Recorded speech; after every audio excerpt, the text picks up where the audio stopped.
Armaggedon is the name of the place where this great final battle happens, where at the end of the tribulation there's a major battle where Satan and all the forces of the enemy gather together in opposition to God.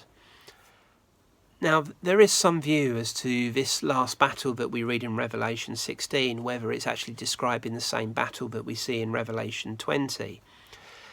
Setting that aside, this battle is located in a real place, and Armaggedon literally means the hill of Megiddo, and it's been the place where over time, there's a valley that goes between Jerusalem and Nazareth, and this all sits in that region there, and we see that over the centuries there's been something like 200 different battles that have gone on through this region. If we look at Judges 4 verse 15, we look at 1 Samuel 31 verse 8, if we look at 2 Chronicles 35 verse 22, we see in all of these cases, we see that there is a battle happening in this region which has usually resulted in some sort of disaster. In 1 Samuel 31, it's where Saul and Jonathan lose their lives. In 2 Chronicles 35, it's where the righteous king of Israel loses his life. It's a place of known historic context, of known historic conflict. And when we look at this, and we maybe look at some of the verses we see in Ezekiel, we can actually see that maybe this all starts to fit together again as part of this biblical picture. Let me just explain that a little bit more. If we look at Ezekiel 39, we have a prophecy that is linked to the end times, a bit like some of Daniel's prophecies are linked to the end times.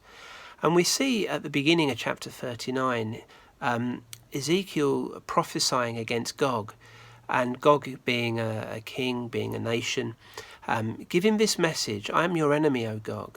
I will turn you around and drive you toward the mountains of Israel, bringing you from the distant north.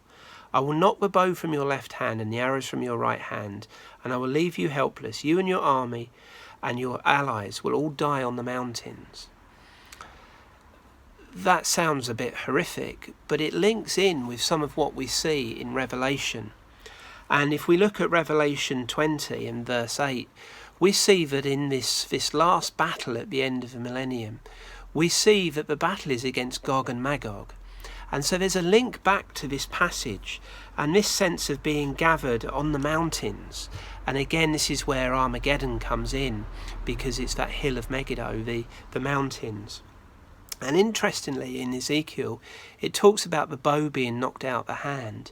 And remember that the first horseman of the apocalypse was carrying a bow? Interesting, isn't it, how some of these things start to link together. But what we see in Revelation is that the armies are coming from the north to gather against Israel. And we see that in a passage in Ezekiel.